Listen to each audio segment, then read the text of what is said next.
Danijel পয়গম্বর কয়, আল্লাহ, মূসা নবীর মতো আমি চাইবো না, অন্য নবীদের মতো আমি আবদার করব না, কারণ ওদের আবদার তুমি কবুল করো নাই।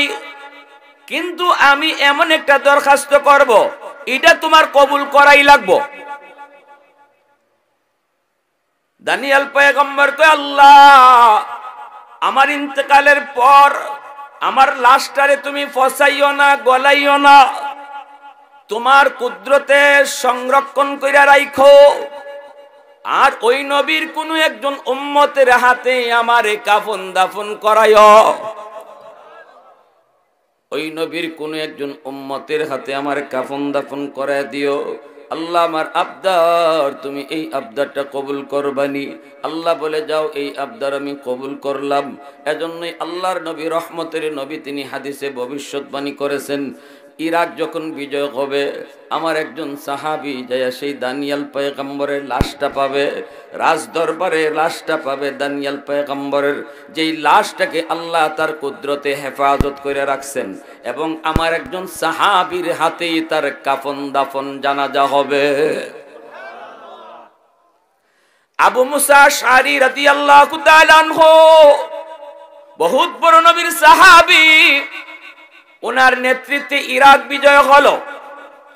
ইনি বলেন, ইরাক বিজয় করার পর আমি সবার আগে রাজ দরবারে ঢুকলাম, কারণ নবীজির ভবিষ্যৎবাণী আমার মনে আছে। আমি দানিয়েল পয়গম্বরের লাশটা খুঁজতে লাগলাম, কোথায় সেই লাশ? কারণ আমার নবীর ভবিষ্যৎবাণী মিথ্যা হতে পারে না। নবী নিজের থেকে কিছুই বলেন না, যা বলেন কার পক্ষ থেকে?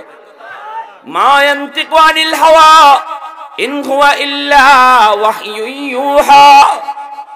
আল্লাহর নবী বলেন, আমি আল্লাহর পক্ষ থেকে যা পাই তাই তো আমি বলি। এজন্যই দানিয়েল পয়গম্বরের লাশটা এনি খুঁজতে শুরু করলেন।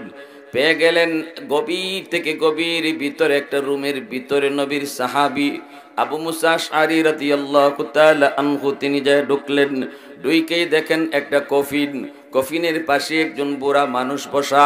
মানুষটা এত বৃদ্ধ, এত বৃদ্ধ, চুল দাড়ি সব সাদা, ব্রুটা পর্যন্ত সাদা হয়ে রয়েছে, এমনকি তার চামড়াটা পর্যন্ত ঢিলা হয়ে আছে। তিনি যাইয়ে জিজ্ঞেস করলেন, লিমানিত তাবুত, সালাম দেই বলতেছেন, এই কফিনটা কার? বৃদ্ধ মানুষটা বলতেছে, হাযা পয়গম্বর দানিয়াল। আল্লাহু আকবার! মুসলমানের আওয়াজে কো আল্লাহু আকবার! এই কফিনটা কার? সাথে সাথে ওই বৃদ্ধ মানুষটা কয়, এটা আল্লাহর পয়গম্বর দানিয়াল আলাইহিস সালামের লাশ।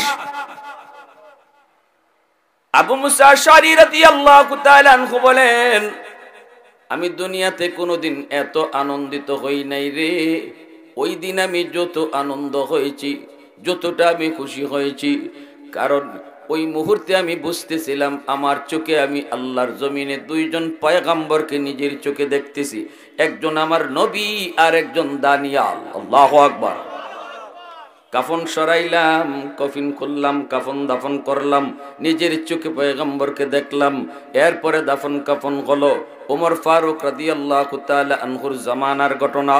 এজন্য আমার ভাইয়েরা, বন্ধুরা বলতেছিলাম, এরে যুবক, একটু নিজেরে বোঝাও, তোমার দাম কত, তোমার মূল্য কত।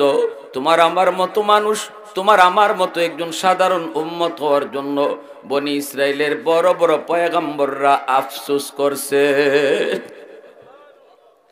কিন্তু আজকে তোমার আমার ভিতরে কোনো অনুভূতি নাই, বিন্দু পরিমাণ অনুভূতি নাই। আমার চাল চলনে বুঝায় না, চাল চলনে বুঝায় না আমি যে এত বড় নবীর এত বড় উম্মত। সব নবীকে আল্লাহ পাক বাইতুল মুকাদ্দাসে জমা করলেন। আমার নবীকে উম্মে হানির ঘর থেকে আল্লাহ পাক জিব্রাইল মারফতে রওনা করাইলেন। বাইতুল মুকাদ্দাসে সমস্ত পয়গম্বরগণের সাথে নবীর পরিচয় পর্ব শেষ হলো। এরপরে নবীজি বুরাকের পিঠ থেকে নামলেন, জিব্রাইল বুরাকটারে বানলেন। আল্লাহ পাক বলতেছে, জিব্রাইল আজান দাও। জিব্রাইলে আমিন আজান দিবেন। আল্লাহু আকবার, আল্লাহু আকবার। আশহাদু আল্লা ইলাহা ইল্লাল্লাহ, আশহাদু আন্না। জিব্রাইল থেমে গেলেন, আর বলেন না। আল্লাহ কয়, জিব্রাইল থামছো কেন? জিব্রাইল আমিন কয়, আল্লাহ কোন নবীর নাম নিব? এখানে তো সব নবী হাজির, আজানের ভিতরে এখন কোন নবীর নাম নিব? আল্লাহ পাক কয়, জিব্রাইল সব নবীরে হাজির করছি আমার বন্ধুর পিছনে নামাজ পড়ানোর জন্য। আজকের এত বড় মাহফিলের প্রধান অতিথি আমার বন্ধু মুহাম্মদুর রাসূলুল্লাহ সাল্লাল্লাহু আলাইহি ওয়াসাল্লাম। এত বড় মাহফিল, এত বড় আয়োজন, সোয়া লক্ষ পয়গম্বর যেখানে হাজির, এই মজলিসে প্রধান অতিথি আমার বন্ধু মুহাম্মদুর রাসূলুল্লাহ। আর আজ বাইতুল মুকাদ্দাসে নামাজ হবে 2 রাকাত। এই 2 রাকাত নামাজের ইমামতিও করবে আমার বন্ধু। আদম থেকে নিয়ে ঈসা নবী পর্যন্ত সব নবী হবে তার পিছনে মুক্তাদি। অতএব আজানের মধ্যে তুমি কোন নবীর নাম নিবা কি প্রশ্ন করছো? তাড়াতাড়ি করে আমার বন্ধুর নাম বলে দাও। জিব্রাইল আমিন সাথে সাথে আজানের ভিতরে আমার আপনার নবীর নাম তিনি বলে দিলেন। আজানের পর শেষ হলো। এরপরে আল্লাহ কই, জিব্রাইল এইবার সব নবীরে বলো সবাই যেন মসজিদের ভিতরে যায় ঢুকে সামনের কাতার বন্দী হতে বলো, কাতারে কাতারে দাঁড়াইতে বলো। জিব্রাইল আমিন সামনের কাতারে, জলিলুল কদর পয়গম্বর সবাই সামনের কাতারে, আমার আপনার নবীও জিব্রাইলের পাশেই দাঁড়ানো। নবীজি বলেন, আমি দেখতেছি জিব্রাইল একামত দেওয়া শুরু করে দিলেন, অথচ ইমাম কে হবে কেউ জানে না। ইমামের জায়গা এখনো খালি। জিব্রাইল তো একামত দেওয়া শুরু করে দিলেন। নবীজি মনে মনে ভাবতেছেন, মনে হয় জিব্রাইল নিজেই আজকে নামাজ পড়াইব, এত বড় জমাতের ইমামতি আর কে করব? আজান একামত শেষ হওয়ার পর জিব্রাইলকে নবী জিজ্ঞেস করে, ভাই জিব্রাইল একামত তো শেষ, ইমাম সাহেব কই? জিব্রাইল আমিন মুচকি হেসে আমার আপনার নবীর হাত মোবারক আস্তে করে ধরে কয়, নবী গো, এত বড় আজিমুশান জামাতের ইমামতি আল্লাহ আপনাকেই দান করেছে। একটু জোরে আওয়াজ দিয়ে কন্যা সুবহানাল্লাহ। উলফত মে তেরি ওয়াইসি নে দান দান কো তোরা, আবু বকর উমর নকশে কদম তেরা ন ছোরা। उल्फत में तेरी वैसी ने दंदान को तोरा, बू बकर उमर नक्श कदम तेरा न छोरा। अयो शाक नबी वाक़े असरार मदीना, सुल्तान का सुल्तान है सुल्तान मदीना, सरकार का सरकार है सरकार मदीना, गुलजार का गुलजार है गुलजार मदीना। अल्लाह ने मक्का ही में ये काबा बनाया, अल्लाह ने मक्का ही में ये काबा बनाया, इस काबा का काबा तेरी मरकद को बनाया।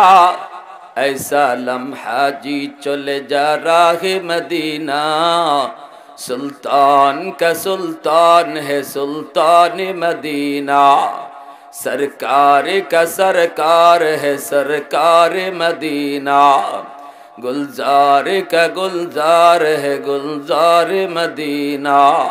मोहब्बतेर साथे आवाज दिया बोलें अल्लाहु আকবার। मुसलमानेर आवाजे अल्लाहु আকবার। ভাইরা বন্ধুরা, নবীজি ইমামতি করলেন। এরপরে আল্লাহর নবী উর্দু আকাশে গমন করলেন। এইদিকে ঘটনা আরেকটা ঘটে গেল।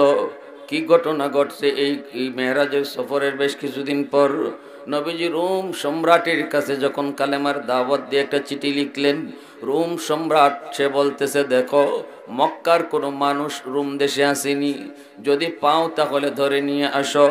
আমি মুহাম্মদ সম্পর্কে একটু জিজ্ঞেস করব।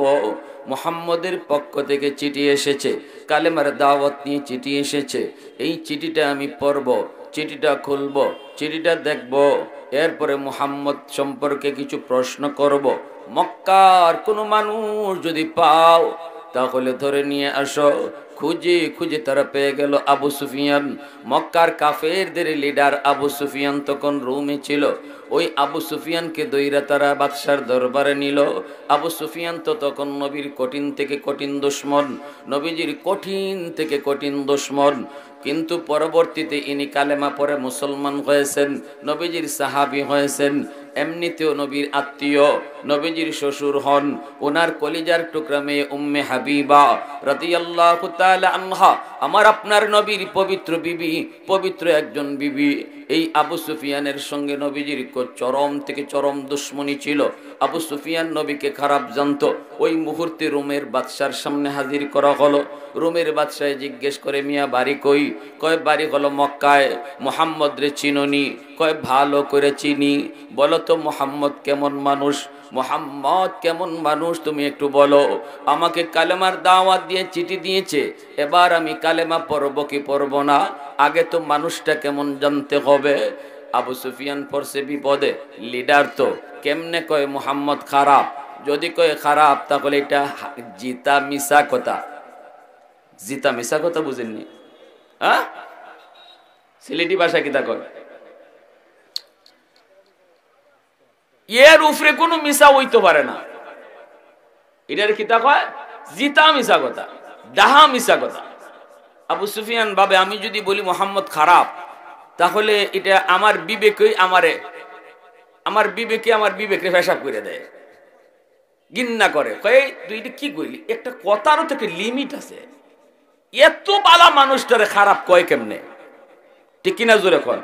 মুহাম্মদ রে আমরা নিজেরা আলামিন উপাধি দিলাম, সত্যবাদী বললাম, ভালো মানুষ বললাম, সার্টিফিকেট আমরাই দিলাম। এই মুখে আবার কেমনে কই মুহাম্মদ খারাপ? ওই যুগে কাফিররাও জিতা মিশা কথা, ডাহা মিশা কথা কইতে ভয় পাইতো। আর আমরা মুসলমানরা এখন ঘর থেকে বাইরে ওই জিতা মিশা কথা কই, আমরা ডর লাগে না। ঠিক না? আপনারা আমার মাত বুঝেননি? অসুবিধা হয় না তো? সিলেটের মানুষ আপনারা অনেক দামি মানুষ। কুতবুল আলম শৈখুল ইসলাম হুসাইন আহমদ মাদানী রহমতুল্লাহ আলী তিনি বলতেন, সিলেটের মাটির সাথে মদিনার মাটির মিল পাওয়া যায়। কুতবুল আলম বলতেন, সিলেটের মানুষের সাথে মদিনার মানুষের মিল পাওয়া যায়। এজন্য জীবনের প্রতিটা রমজান সিলেটে কাটাইতেন, ঈদের নামাজটাও সিলেটে পড়তেন। মানুষ ঈদের নামাজ পড়ে পরিবারের লোকের সাথে, সেখানে মদনী সিলেটের মানুষের সাথে ঈদের নামাজ পড়তেন। এতে তিনি বুঝাইলেন সিলেটের মানুষে তিনি পরিবার থেকেও বেশি মায়া করেন। কি ভাই? এজন্য ইমানি জজবা আছে তো ইনশাআল্লাহ? একটু হু হা আওয়াজ দেওয়া যাবে তো ইনশাআল্লাহ? যেখানে সুবহানাল্লাহ আলহামদুলিল্লাহ আল্লাহু আকবার একটু আওয়াজ দিবেন। ঘরে তো এমনিও যদি সুবহানাল্লাহ জোরে কই, তে আরেক বাড়ির থেকে মানুষ আইব দৌড়িয়া, আইয়া কইব এই ঘরে কিতা শুরু হইছে। তো ইগানো যদি আমরা চিল্লাচিল্লিও করি আল্লাহ আল্লাহ কইয়া, তাও আমরা কেউ পাগল কইতো না। ঠিক না? কোনো গন্ডগোল হইতো না। তো আল্লাহরে জোরে আল্লাহ কইয়া ডাক দিলে আল্লাহ বেজার হয় না খুশি হয়? আল্লাহ আরো খুশি হয়। এজন্য একটু জোরে বলেন আল্লাহু আকবার। মুসলমানের আওয়াজে আল্লাহু আকবার। আল্লাহ তুমি কবুল করো। প্যারে হাজিরিন, এখন আবু সুফিয়ান কয়, মনে মনে কয় আবু সুফিয়ানে, এখন যদি কই মুহাম্মদ খারাপ মানুষ, একবারে জিতা মিশা কথা হয় না। আরেকজন যদি ফাইয়ালায় মক্কার, আরেকজন আরো 10 জন যদি ফাই, 10 জনে কইব মুহাম্মদ বালা, তখন আমারে আটকাই আরো ফিটাইব। 10 জনে কই বালা, তুমি একলা কও খারাপ, তাহলে তুমি খারাপ, পড়ছে বিপদ। এখন যদি কয় বালা, মুহাম্মদ তো বালা, তখন আরেক বিপদ। কব বালা যদি কও তাহলে তারে মানো না কেন? মাতুন কি আপনার আওয়াজ দিন, হু হা করুন। বালা যদি কও তাহলে মানো না কেন? এটা একটা প্রশ্ন হয় না নি? আবু সুফিয়ান লিডার মানুষ তো, লিডার হলতে চিকন বুদ্ধি থাকে বেশি। আবু সুফিয়ান কয় ফাঁকে দিয়ে একটা জবাব দেলাই, হে কয় আমি বালা না খারাপ কোনটা কইতাম না। আমি একটা কথা শোনাই, একটা ঘটনা শোনাই, মুহাম্মদে কইছে, এটা শুনে আপনি বুঝছেন, আপনি নিজে সিদ্ধান্ত নিয়েন মুহাম্মদ ভালো না খারাপ, মুহাম্মদ সত্য কয় না মিথ্যা কয়, আমি কইতাম না। রুমের বাদশা কয়েছে কোসেন কই মোহাম্মদে কয় সে কোন এক রাতের অল্প একটা অংশে রাতের বেলা কোন একটা অল্প সময়ের ভিতরে মক্কা থেকে বাইতুল মুকাদ্দাস সফর করছে বুরাকের পিঠে সওয়ার হইয়া।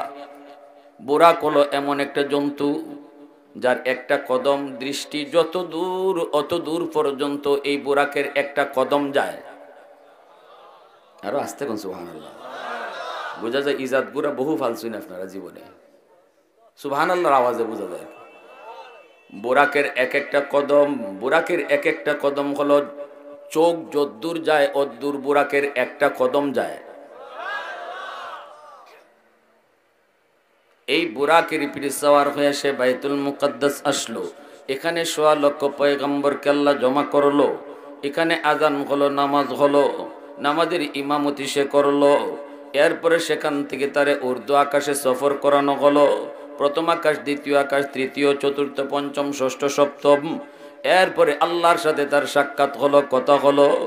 সেখান থেকে আবার সে ফিরে আবার মক্কায় আসলো। যেই ঘরে ঘুমাইছিল উম্মে হানির ঘর, এই ঘরে আবার সে ফিরে আসলো। এত লম্বা সফর, এই সফরের সময় ব্যয় হয়েছে কদ্দুর জানেননি? বাদশাহ কয় কদ্দুর? কয় মুহাম্মদে কইছে যে বিছনা থেকে উঠতে গেছিল এই বিছনা এখনো গরম হই রইছে। সুবহানাল্লাহ জুড়ে কইতেন না? রুমের বাদশার মাথায় হ্যাং মারছে। মোবাইলে হ্যাং মারে না মাঝে মাঝে? হ্যাং মারেনি? হের ব্রেইনে হ্যাং মারছে। কইটি কিতা কইল? কিতা কইল এটা আবার কইছেন কিতা কইছ? কই এত লম্বা সফর করছি যে তার সময় লাগছে, যে বিছনা থেকে উঠতে গেছিল এই বিছনা এখনো ঠান্ডা হইছে না, তার শরীরের গরম এখনো বিছনাত রইছে। এখন যাহাবনা আপনি কইন ইজাত কথা যে মানুষে কয় এই মানুষ কি জাত হইতে পারে এটা আপনি বুঝুন, আমি কইতাম না। কেমন লিডার দেখছেন নি, কেমন নেতার নেতা, এমনি নেতা হইছে নি? নেতা কারে কইছেন না জান? কেমন ফাঁকে দিয়ে জবাব দিছে, বালা না খারাপ আমি কেল্লাই কইতাম, তুমি কও, তুমি হিসাব করে বাইর করো। রুমের বাদশাহ কয় ঘটনা তো আসলে বড় সাংঘাতিক, এটা তো ব্রেইনে ধরে না, এটা তো যুক্তিতে আসে না। এত বড় ঐতিহাসিক সফর, আমার আপনার নবীর মেরাজের ঐতিহাসিক সফর, এটা আল্লাহর একান্তই কুদরত, এটা মানুষের যুক্তিতে আসবে ও না। মানুষের যুক্তি আর বিবেক যেখানে যায় শেষ, এখান থেকে আল্লাহর কুদরত শুরু হয়, ঠিক কিনা? আমার আপনার যুক্তি আর বিবেক যেখানে যায় শেষ হবে, এখান থেকে আল্লাহর কুদরত শুরু হবে। এজন্যই তো মালিক পবিত্র কোরআনের সূরা বনী ইসরাঈলে আল্লাহ যখন মেরাজের আলোচনা শুরু করেন, আল্লাহ বলেন, ও দুনিয়ার মানুষ, এই মুহূর্তে আমি আল্লাহ তোমাদেরকে একটা ভ্রমণ কাহিনী শোনাবো।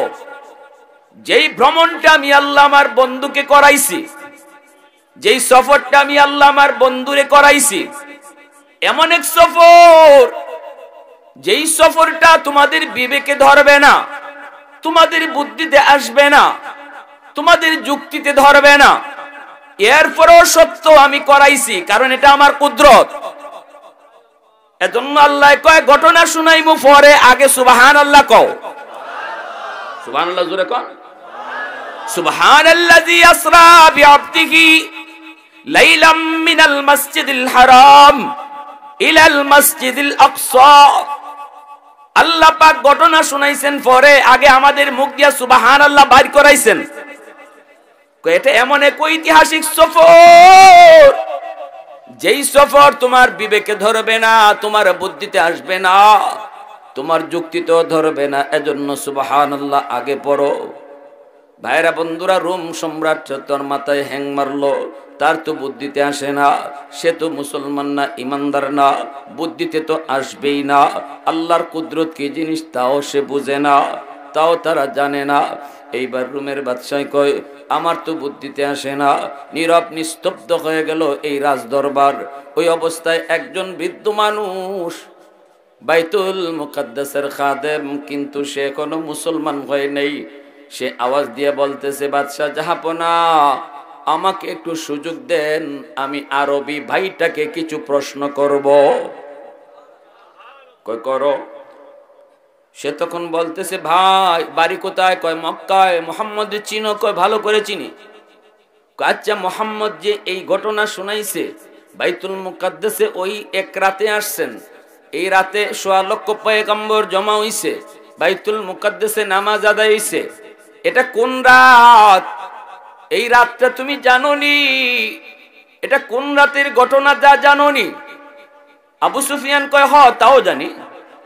কোন রাত? কয় গেল রজব মাসের ২৬ তারিখ দিবাগত রাত শবে মেরাজ। ওই ২৬ তারিখ দিবাগত রাত বলা মাত্রই ওই খাদেম কয়, জাহাপনা, যদি এটা ২৬ তারিখ দিবাগত রাতের ঘটনা হয়, ওই রাতের ঘটনার জ্বলন্ত সাক্ষী হলাম আমি নিজে। আজও পর্যন্ত আমি জানতাম না, আমার মনের ভিতরেই শুধু এই প্রশ্নটা ছিল। আজ আমার ওই আরবি ভাইয়ের কথায় আমার প্রশ্নের জবাব আমি পেয়ে গেলাম। এবার সে লোকটায় কান দিয়ে কয়, জাহাপনা শুনেন, এশার নামাজ পড়ে সবাই যখন মসজিদ থেকে বের হলো, দরজা জানালা বন্ধ করতেছিলাম, একটা দরজা, মেইন দরজাটা বন্ধ করতে আমি পারি নাই। হাজারো চেষ্টা করে আমরা সমস্ত খাদেম মিলেও মেইন দরজা বন্ধ করতে পারি না। অন্যদিন এই দরজা আমরা বন্ধ করেই যাই, কিন্তু ওই রাতে এই দরজা বন্ধ করা সম্ভব হয় নাই। মিস্ত্রি ডাকা হলো, মানুষজন আলা হলো, সবাই মিলে দেখা হলো কোনো দিক দিয়ে কোনো সমস্যা আছে কিনা। না, কোনো সমস্যা নাই। মনে হয় যেন বিশাল বড় পাহাড় দরজার উপরে চাপা দিয়ে রাখা হয়েছে, নড়ানো যায় না, চড়ানো যায় না। এই অবস্থায় বাধ্য হয়ে আমরা চলে আসলাম। ফজরের আগে আমি দ্রুত গেলাম। হায়, দরজা তো খোলা রাইকে চলে আসছে, একটু যাই। আইসেই দেখি বাইতুল মুকাদ্দাসের সামনে বালু। এই বালু তো ছিল, বালুর উপরে হাজারো হাজারো লক্ষ মানুষের পায়ের দাগ। একটু দূরে আগে দেখি একটা পাথরের মধ্যে রশি বাঁধা, রশির মাথাটার মধ্যেই দেখলাম একটা চতুষ্পদ জানোয়ারের পায়ের দাগ। আমার এখন বুঝ হয়ে গেছে দরজা কেন বন্ধ করতে পারি নাই, কারণ এই দরজা আল্লাহর হুকুমেই লাগে নাই। কারণ আল্লাহ জানে এই রাতে তার বন্ধুরে আনবে, সব নবীর ইমাম হবে মুহাম্মাদুর রাসূলুল্লাহ। দরজা আল্লাহর হুকুমে নড়ে নাই, চড়ে নাই। মসজিদের ভিতরে নামাজ হয়েছে, নবী ইমামতি করছেন। পায়ের দাগগুলি হলো ১.৫ লক্ষ পয়গম্বরের পায়ের দাগ, চতুষ্পদ জানোয়ারের পায়ের দাগ হলো বুরাকের পায়ের দাগ। এতদিন পর্যন্ত এই প্রশ্নের জবাব আমি পাই নাই, আজ আমি পেয়ে গেছি। কি হয়েছিল এই রাত্রে? অতএব জাহাপনা, আজ আমি আপনাদের সামনে, সবার সামনে এই মুহূর্তে কালেমা পড়ে মুসলমান হয়ে গেলাম। একটু জোরে আওয়াজ দিয়ে কোন সুবহানাল্লাহ, আরো জোরে সুবহানাল্লাহ, আরো জোরে সুবহানাল্লাহ। तकबीर में कलमा में नमाजों में याजा में, तकबीर में कलमा में नमाजों में याजा में, है नाम इलाही से मिला नाम मोहम्मद, है नाम इलाही से मिला नाम मोहम्मद। फरमाते ही आदम को मुझे खुल्दतरी में, लिखा हुआ तू बाबे मिला नाम मोहम्मद। महबूब ने कहा सल्ले अला नाम मोहम्मद, आको की जिया दिल की जिला नाम मोहम्मद, आको की जिया दिल की जिला नाम मोहम्मद। मुसलमाনের आवाज এখন আল্লাহু আকবার। তাহলে আমার আপনার নবী সকল নবীর নবী, जो नबियों का नबी हो, जो रसूलों का रसूल हो। सब नबीर नबुवत दुनियातेই খতম। কিন্তু যুবক, তোমার নবীর নবুয়ত আখিরাতের ময়দানেও চলবো। কইও না, বাড়িত গিয়া কইও, একবারে বাড়িত গিয়া কইও। সব নবীর নবুয়ত দুনিয়াতে খতম, কিন্তু তোমার নবীর নবুয়ত আখিরাতের ময়দানেও চলবে। আল্লাহু আকবার। সকল নবীর নবুয়ত যার যার এরিয়া লইয়া, কিন্তু তোমার আমার নবীর নবুয়ত আল্লাহ পাকের খুদাই যত এরিয়া লইয়া, নবীর নবুয়ত তত এরিয়া লইয়া। সুবহানাল্লাহ। মেরাজ আল্লাহর কাছে গেলেন, আল্লাহ পাক রব্বুল আলামিনের কাছে যাইয়ে কয়, আল্লাহ কথা বললাম, কিন্তু আমার উম্মত কেমন করে তোমার সাথে কথা বলবে? আল্লাহ পাক কয়, বন্ধু তুমি জানি উম্মতের কথা বলবি, তুমি তো কোথাও যায় উম্মতের কথা ভুলো না, জানি তুমি উম্মতের কথা বলবে, যাও তোমার উম্মতের জন্য আমি মেরাজের ব্যবস্থা করে রাখছি। কেমনে? কয় 50 ওয়াক্ত নামাজ। এই 50 ওয়াক্ত নামাজ যদি তারা আদায় করে, এই নামাজের মধ্যেই আমি আল্লাহ তাদের সাথে কথা বলবো। তুমি যেভাবে কথা কইছো তোমার নামাজি উম্মতের সাথে আমি আল্লাহ এইভাবে কথা বলবো। নবীজি তো বড় খুশি, আসসালাতু মিরাজুল মুমিনিন। নবী জন্য নামাজ পেয়ে বড় খুশি, 50 ওয়াক্ত নামাজ পেয়ে নবী খুশি। আল্লাহর সাথে বিভিন্ন কথা হইল। বন্ধু আনছো কি দা? আল্লাহ পাক জিগাইছে, নবী উত্তর দিছে, লম্বা কিছু কথাবার্তা হইছে। দুই বন্ধু আল্লাহ পাক রব্বুল আলামিনের কাছ থেকে নবী আসার সময় আল্লাহ উম্মতরে কিতা দিছো, উম্মতে কেমনে কথা কইব? আল্লাহ কই, যাও যাও 50 ওয়াক্ত নামাজ দিয়ে দিলাম, কথা বলবে, অসুবিধা নাই। নবীজি তো মহা খুশি, চলে আসতেছেন। কিন্তু বন্ধুকে বিদায় দিতে মন চায় না। যতক্ষণ কাছে থাকে ততক্ষণ কথা বলতে মন চায়, ততক্ষণই দেখতে মন চায়। আল্লাহ পাক রব্বুল আলামিন তো আমার আপনার নবীর বন্ধু, আমার আপনার নবীর আশিক। আর নবী যেমন আল্লাহর আশিক, আল্লাহও নবীর আশিক। যেরকম সুবহানাল্লাহ। এইবার নবী চলে আসতেছেন, আল্লাহর মনে তো ভাল লাগে না, আল্লাহ পাকের মন তো চায় না বন্ধুরে বিদায় দিত। এজন্য আল্লাহ কই, মুসা বন্ধু জায়গা ফিরত পাঠিয়ে দিও। সুবহানাল্লাহ। মুসা নবী কই, নবী গো এত খুশি কেন? কয় উম্মতের লাগি মেরাজ লই আইছি। কয় কের মেরাজ? কয় নমাজ। কয় ওয়াক্ত? 50 ওয়াক্ত। মুসা নবী কই, নালিল্লাহ, দিনে 50 ওয়াক্ত নামাজ আপনার উম্মত পড়ব কেমনে? খাইব কখন, ঘুমাইব কখন, ব্যবসা করব কখন? হুজুরিটা আপনি ভুল করছেন, খুশির ছুটে আপনার হুশ নাই। খুশির ছুটে 50 ওয়াক্ত যে কেমনে পড়ব এই হুশ নাই, আপনি তাড়াতাড়ি গিয়ে কমাই আনেন। নবী কো, হাসুই তো, আমি তো বেশি খুশির ছুটে গিয়ে হুশ হারাইলিছে, ঠিক না রে? 50 ওয়াক্ত পড়ব কেমনে? আল্লাহ নবী আবার গেছে। আল্লাহ কয়, বন্ধু কেন আইছো? নবীকে আল্লাহ উম্মতের জন্য 50 ওয়াক্ত দিনও কষ্ট হইব, কমাও। আল্লাহ কয়, যাও বন্ধু 5 ওয়াক্ত কমাইলাম।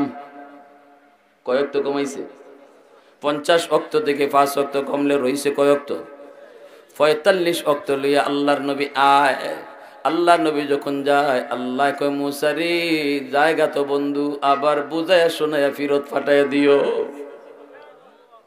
মুসা নবী কই, না গো নবী না, 45 ওয়াক্ত পারবে না, পারবে না, তাড়াতাড়ি করে আরো কমায় আনেন। এইবার মুসা নবীর কথায় নবী আবার আইছি। আল্লাহ কয়, বন্ধু আবার কেন আইছো? আল্লাহ 45 ওয়াক্ত তারা পারবে না, কমান। আল্লাহ কয়, যাও বন্ধু কমাইলাম 5 ওয়াক্ত। নবী যায়, আল্লাহ কুদরতি মুস্কি হাসে। নবী জিগায়, আল্লাহ জিগায়, বন্ধু কেন আইছো? তাও আল্লাহ হাসিয়া হাসিয়া জিগায়। নবীও হাসিয়া হাসিয়া কয়, আল্লাহ কমাও। আল্লাহ হাসিয়া হাসিয়া কমায়। কদ্দুর? 5 ওয়াক্ত। কদ্দুর কমা রইছে কয়েক? তো এখন 40। এইবার নবী আসতেছে। আল্লাহ কয়, মুসা যত বন্ধুরে দেখি ততই তো ভালো লাগে, কথা যত কই ততই কইতে মন চায়, জায়গা তো দুস্থ, আবার তারে বুঝায় শোনায় ফিরত পাঠায়ও। মুসা নবী কয়, না গো নবী হবে না, কমান আরো। নবী আবার আইলেন। এইভাবে নবী 9 বার আইলেন। 9 বার আইলেন, 9 বার আল্লাহ দেখলেন, 9 বার আল্লাহ জিগাইলেন, কেন আইছো? নবী জবাব দিলেন, কথা হইল, বন্ধু বন্ধুরে দেখলো। সুবহানাল্লাহ। আরো আসতে কইবেন না? আল্লাহ কি পারলে একবারে ৪৫ ওয়াক্ত কমাইতে পারে না? কিন্তু আল্লাহ একবারে কমাইল না, ৯ বার নবীরে আনলো আর নিল কেন? কারণ এখানে ইশকের ব্যাপার, মহব্বতের ব্যাপার, ভালোবাসার বিষয়। ঠিক কিনা জোরা বলেন? যে যার প্রতি মহব্বত, তারে যত দেখে ততই তারে দেখতে মন চায়। যারে দেখতে ভালো লাগে, যার প্রতি ভালোবাসা, তার কথা শুনতেও তত ভালো লাগে। এজন্য আল্লাহ পাক একবারে কমাইছে না, ৯ বারে কমাইছে, আর নবীর ৯ বার নেওয়াইছে। সুবহানাল্লাহ। এইবার যখন রইছে কয়েকটো, জোরে বলেন রইছে কয়েকটো, নবী জায়গা, আল্লাহ কয় মুসা,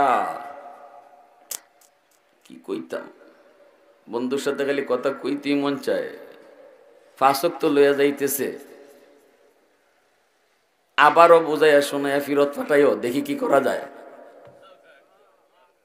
মুসা নবী কয়, নবী গো ৫ ওয়াক্ত পারবে না, উম্মত ২ ওয়াক্ত পারে না, আপনি কমায়া নেন। নবী কয়, আমি যাইমু না, আর যাইমু না। কই কেন? কয় যতবার গেছি আল্লাহ কমাইছে কয় ওয়াক্ত কইরা, এখন রইছে কয় ওয়াক্ত। আগের মতোই যদি তালে তালে কমাইয়া দেয়, তার থাকবো নি? তে তো আমি খালি বাসুন, আমি আর যাইতাম না, যা হইছে হইছে, এটা লইয়ে যাইমু। মুসা নবী কয়, জান গো নবী জান, অ্যাডভান্স মেসেজ পাইছি, কিছু না কিছু আল্লাহ দিবই। সুবহানাল্লাহ। আল্লাহর কাছ থেকে মেসেজ পাইছে, আপনি যান যান, তবে একটা বুদ্ধি শিখাই দেই, এখন যখন যাবেন যায় বলবেন, আল্লাহ জিগাইব বন্ধু কেন আইছো? আপনি কইবেন, আল্লাহ ৯ বার আইছি, ৯ বার কইছি কেন আইছি, এবার আমি কইমু না কেন আইছি, তুমি কও কেন আইছি। সুবহানাল্লাহ। আরো আস্তে। ৯ বার আইছি, আমি কইছি কেন আইছি, এখন কেন আইছি আমি কইতাম না, তুমি কও। কারণ অন্তরের খবর জানেন কে? একটু জোরে আওয়াজ দিয়া বলেন, কে? মনের খবর জানেন কে? আল্লাহু আলিমুম বিযাতিস সুদূর।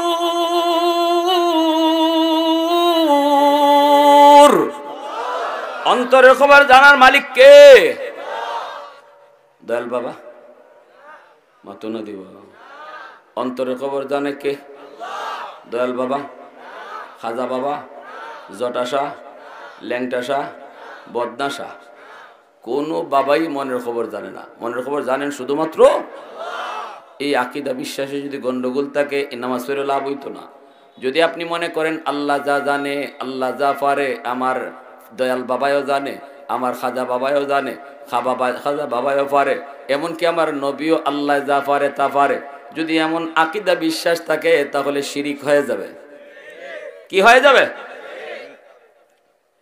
ভাইরা বন্ধুরা, মুসা নবীর কথায় নবী আবার আসলেন। আল্লাহ কয়, বন্ধু আবার কেন আইছো? নবী মুস্কি হাইসা কয়, আল্লাহ এখন আমি কইতাম না, তুমি কও কেন আইছি। আল্লাহ পাক রব্বুল আলামিন কয়, কুদরতি মুস্কি হাইসা আল্লাহ পাক কয়, বন্ধু ও বন্ধু যাও, ৫ ওয়াক্ত তোমার উম্মতের জন্য বেশি কষ্ট হবে না। আমি আল্লাহ বলতেছি, যাও ৫ ওয়াক্ত নিয়েই যাও, আর কমানো লাগবে না।